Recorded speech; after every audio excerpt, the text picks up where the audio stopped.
fun en vacances, on a du plaisir, on s'amuse dans le parc. Les vacances d'été ont toujours eu leurs partisans. On était bien en vacances. Il y a aussi ceux pour qui elles durent trop longtemps. À la maison, on n'avait rien à faire, c'est trop plat.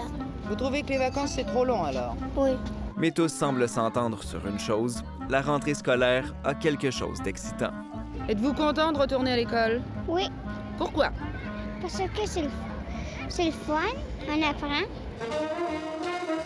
Pour ceux qui ne sont plus des enfants, il y a le choc du passage au secondaire. Tes parents, quand tu es parti en septembre, qu'est-ce qu'ils ont dit?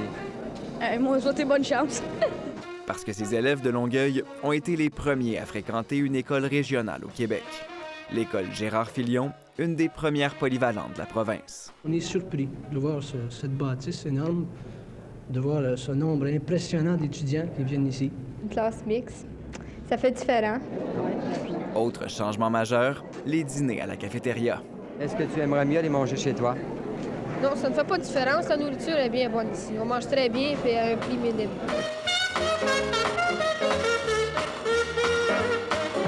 La rentrée des classes que nous venons de vivre constitue probablement l'événement le plus important depuis la création du ministère. La rentrée de 1967 aura, elle, été marquée par l'ouverture des premiers cégeps.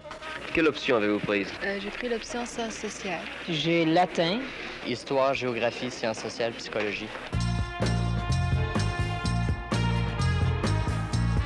2 ans plus tard, c'est le réseau de l'Université du Québec qui ouvrait ses portes.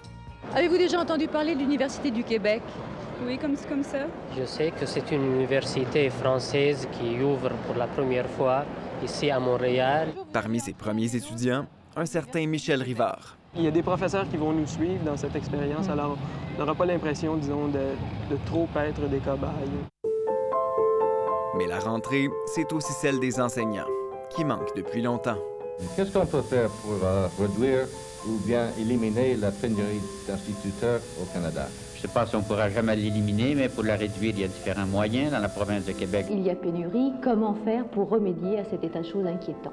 On voit trop une image figée du professeur répétiteur et non pas le professeur vraiment éducateur.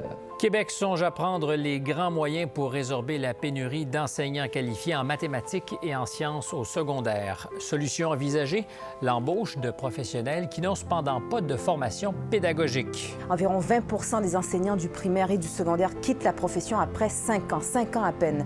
Alors qu'au Québec, on connaît une pénurie d'enseignants. Un problème récurrent qui, heureusement, ne semble jamais avoir eu raison de l'enthousiasme des enfants.